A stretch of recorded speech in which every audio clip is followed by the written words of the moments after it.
सुधा समाधान।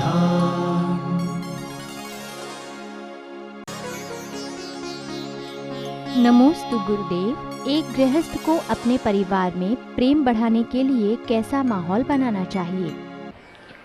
मैं गृहस्थ नहीं हूँ, इसलिए गृहस्थों का जो माहौल है, आपको गृहस्थी बसाने के पहले गृहस्थी के माहौल बनाने की पढ़ाई करना चाहिए।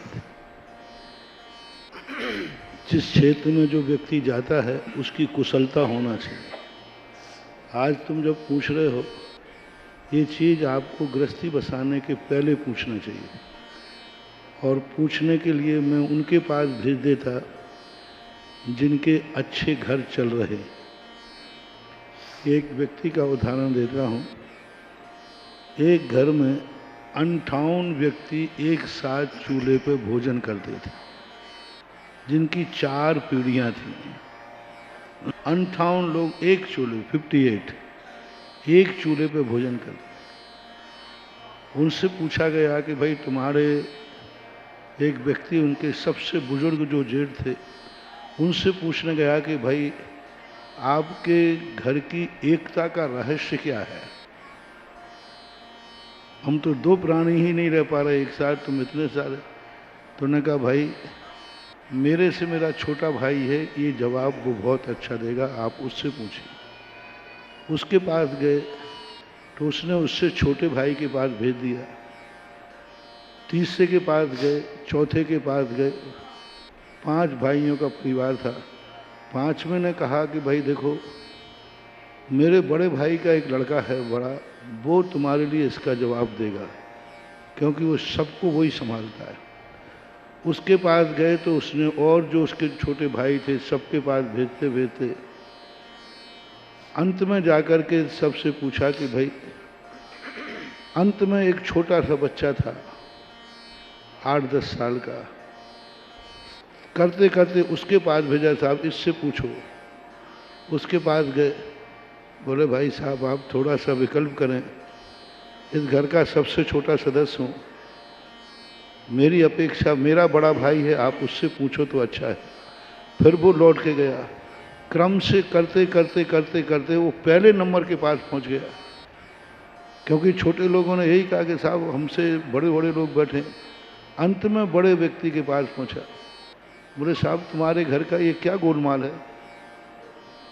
क्या गोलमाल? ऊपर से गया तो नीचे 8 साल के बच्चे तक भेज दिया, और 8 साल के बच्चे ने हमें पुनः यहीं भेज दिया। बोले अभी तक तुम्हें समझ में नहीं आई, यही हमारे घर की एकता का रहस्य है कि हम सदा एक दूसरे का सम्मान करते हैं। इतना तो आपको समझना चाहिए कि हमने 8 साल के बच्चे तक तुम घूम आए, और 8 साल के बच्चे ने कहाँ भेज दिया। यानी हम लोग बड़े लोग हैं, छोटों का शोषण नहीं करते, और छोटे लोग हैं हमारा अपमान नहीं करते। हम बड़े थे, हम खुद निर्णय दे सकते थे, बता सकते थे, लेकिन हमने छोटे का सम्मान किया। जब कोई बात को हम अपने छोटे के पास बोलते हैं तो छोटे की गर्व से छाती बोलते हैं, बड़े भाई साहब ने मेरे पास भेजा, वो खुद ही अधिकारी हैं, तो उसका प्रेम बढ़ जाता है। और जब छोटे ने यदि जवाब दे देता तो हम समझ जाते थे कि हमारे घर में अब बड़ों का कोई सम्मान। तो छोटे ने क्या कहा कि भाई हमसे बड़े लोग बैठे हैं और आप यहीं के यहीं आ गए। बस सारे जगत के लिए परिवार की एकता, संगठन का सबसे बड़ा रहस्य है, एक दूसरे की भावनाओं का आदर करो, एक दूसरे को अपने आप में अपना खुद जैसा समझो, शोषण मत करो कि मैं बड़ा हूँ, हमें किसी से पूछने की ज़रूरत नहीं। और छोटा कहे मैं कोई कम थोड़ी हूँ जो बड़ों के पीछे चलूँ, नहीं। कितना बढ़िया जवाब, ऊपर से नीचे और नीचे से ऊपर। बस परिवारों का यही संगठन का रहस्य है, इसको सभी जगह लगा लेना। ये उदाहरण मल्टीपर्पस है। नमोस्तु गुरुदेव। गृहस्थ जीवन में हमें कितना धर्म करना चाहिए जिससे कि हमारी गृहस्थी भी चलती रहे और धर्म में भी आगे बढ़ते रहें? उतना धर्म करो जितने की धर्म ना छूट जाए, उतने गृहस्थी के कार्य करो जिससे धर्म ना छूट जाए। गृहस्थी में उलझो, इतना धर्म मत करो कि गृहस्थी ही सब कोई काम ही नहीं बने, लेकिन इतने गृहस्थी में व्यस्त मत हो जाओ कि धर्म ही नहीं कर सको। यदि हमारी गृहस्थी, हमारा पुण्य हमें धर्म में बाधक बन जाता है तो पापानुबंधी पुण्य कहलाता है, और यदि धर्म हमारी गृहस्थी में बाधक बन जाता है तो समझ लेना आप अब गृहस्थी में रहने लायक नहीं है, आपको परमार्थ का रास्ता चुनना चाहिए। इसलिए 24 घंटे धर्म करेगा गृहस्थ तो गृहस्थी नष्ट हो जाएगी। जैसे हम लोगों की 24 घंटे धर्म कर रहे हैं तो गृहस्थी का क्या हो गया, बोलो ना। साहब गृहस्थी ना आजू है, ना बाजू है, ना पीछे है, ना आगे है, क्योंकि 24 घंटे धर्म करता हूं। यदि गृहस्थी को नष्ट करना है, संसार को नष्ट करना है, तो 24 घंटे सोते, उठते, बैठते, जागते, खाते, पीते 24 घंटे धर्म करना है। खाने में भी धर्म ध्यान रखो, सोने में भी धर्म ध्यान रखो। 24 घंटे कोई भी क्रिया करो, सदा धर्म की बात ध्यान में आना चाहिए, सदा। यहां तक कि यदि हम शौच क्रिया को जाते, वहां धर्म दूरे गूढ़े निश्चिद्रे। बताओ, शौच क्रिया में अहिंसा धर्म। कहाँ शौच को जाना, दूरे, दूर जाओ, गूढ़े छुपे स्थान बैठो, निश्चिद्रे जमीन में कोई कीड़ों के स्थान ना हो, कीड़े आदि होते ना। अब बोलो कितना बड़ा अहिंसा धर्म। ऐसा यदि करोगे तो फिर तुम्हारा कभी भी गृहस्थी तुम्हारे पास ना आ जाएगी, ना आएगी नहीं। और यदि गृहस्थी चलाना है और तुम गृहस्थी में इतने उलझ गए कि तुम्हें मंदिर का भी टाइम नहीं है, षड आवश्यक करने का टाइम नहीं है, तो गृहस्थी भ्रष्ट हो जाएगी। हमारे आचार्य सिंह ने लिखा है ना कि वह साधु कौड़ी का नहीं जिसके पास कौड़ी भी है। वह साधु कौड़ी का नहीं जिसके पास कौड़ी है, और वह गृहस्थ कौड़ी का नहीं जिसके पास कौड़ी भी नहीं है। तुम्हारे पास धन नहीं है तो काय के गृहस्थ हो, और साधु के पास धन है तो काय का साधु है। तो ये आपको अपनी मर्यादा है। इसीलिए तो ये दान आदि की परंपराएं, त्याग के बीच में दान क्यों आया, इसलिए आया। साधु को त्याग बताया, तुम्हें दान बताया। दान दोनों पक्षों को संभालता है, न गृहस्थी को नष्ट होने देता है, न गृहस्थी को भ्रष्ट होने देता है। नमोस्तु गुरुदेव।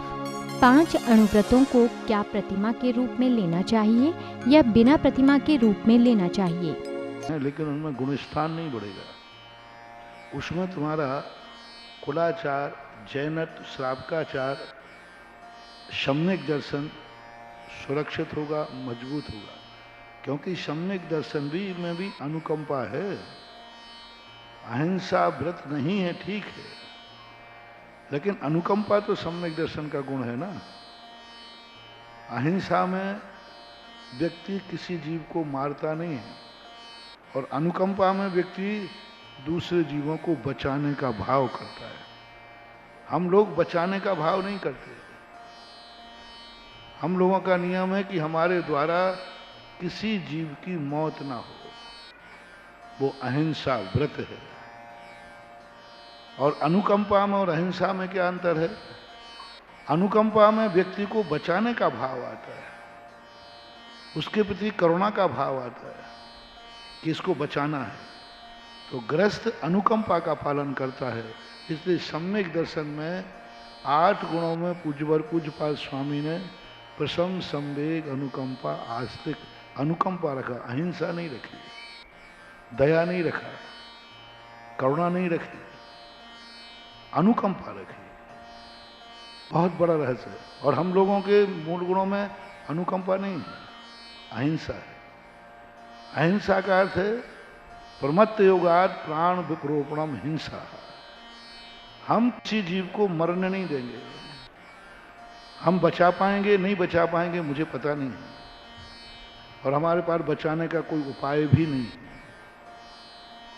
मात्र हम मरने नहीं देंगे किसी जीव को। जब मेरे द्वारा मन वचन काय से किसी जीव की आराधना ना हो, प्राणों का विपोपण ना हो, उसको बोलते अहिंसा व्रत।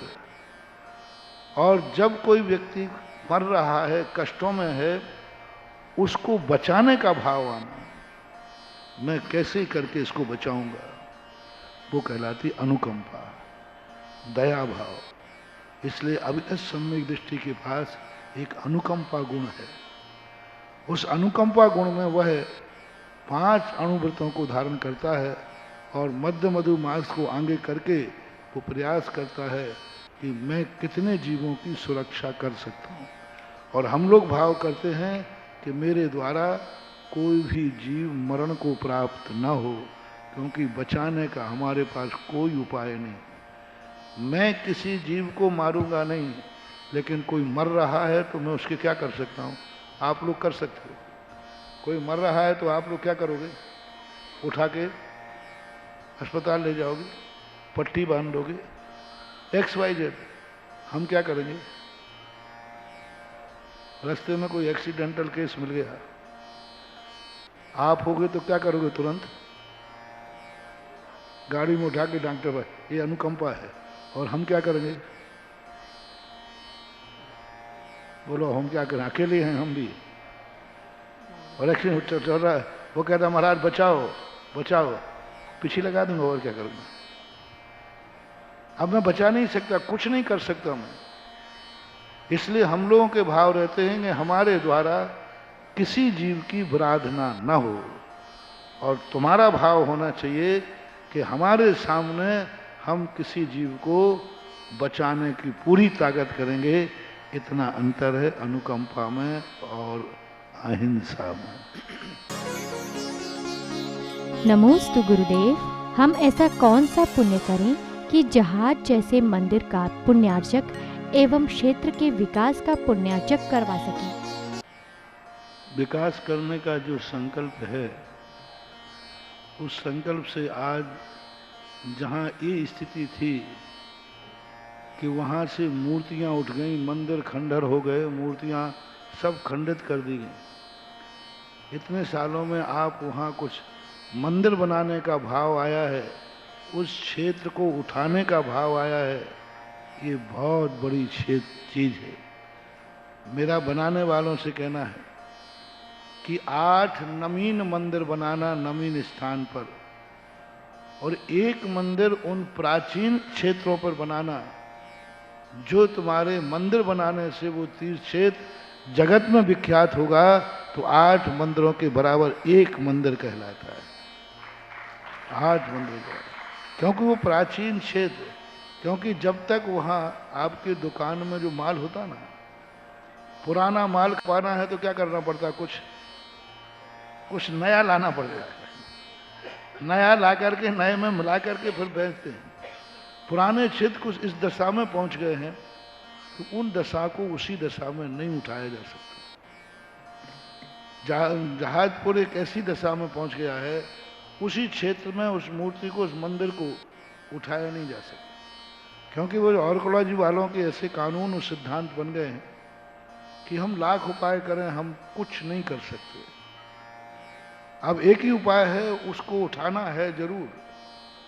तो उसके साथ में कुछ नवीन मंदिरों की स्थापना वहाँ हो जाए, और जैसे ही नवीन मंदिर उठेगा, प्राचीन मंदिर अपने आप दौड़ने लग जाएगा, अतिशय बढ़ जाएगा। तो प्राचीन क्षेत्रों पर एक क्षेत्र जो कमेटी वाले सैकड़ों सालों से खंडहर की सुरक्षा कर रहे हैं, कुछ नहीं है, और ललितपुर के देवगढ़ के बिल्कुल ठीक बीच में पड़ता है, और ऐसा तीर्थ बन सकता है कि वो देवगढ़ वगैरह आदि सबके बीच में पड़ता है। और एक दिन वो था, देवगढ़ में जब भी कोई कार्यक्रम होता है तो जहाजपुर में झंडा लगता था, तब देवगढ़ का कार्य होता था। लेकिन परिस्थितियां ऐसी बन गई, फिर प्रयास करो, सफलता मिलेगी। क्योंकि जब भाव आया है तो कोई ना कोई दुनिया में जरूर मंदिर बनाने वाला पैदा है और एक ना एक दिन आएगा, और नहीं आएगा तो कुछ मिलके बनाएंगे। लेकिन अब शिलान्यास करके आया हूँ या उसकी भावना भा के आया हूँ, तो वहाँ कुछ ना कुछ तो होना ही है, ये पक्का है। नमोस्तु गुरुदेव। हमें अपना जीवन कैसे जीना चाहिए? मृत्यु को हथेली पर रखकर या मौत को धुआं में उड़ाकर? ये दोनों नहीं हो सकते। व्यक्ति अमर होके जी रहा है, लेकिन आज का व्यक्ति सबसे ज्यादा मौत के निकट है। 24 घंटे मौत के निकट है। विज्ञान ने जितने भी आविष्कार किए, जिंदा रहने को नहीं किए, मौत के लिए किए। जितना जितना विज्ञान को अपनाता जाएगा वह मौत के। पहले उसने गाड़ी दी, पैदल दिए थे, पैदल में कम संभावना है मरने की। फिर गाड़ी दी उसने, एक्सीडेंट, फिर प्लेन दे दिया, गिरो तो बचो ही नहीं। और मरना चाहता नहीं और सबसे ज़्यादा मरने के निकट जा रहा है। इसलिए ना तो मौत को धुआं से उड़ाना है और ना मौत को बुलाना है। लाखों वर्षों तक जीऊं या मृत्यु आज ही आ जावे। मौत बुलाना नहीं, ये हिंसा है। मौत आ जाए तो भागना नहीं, ये कायरता है।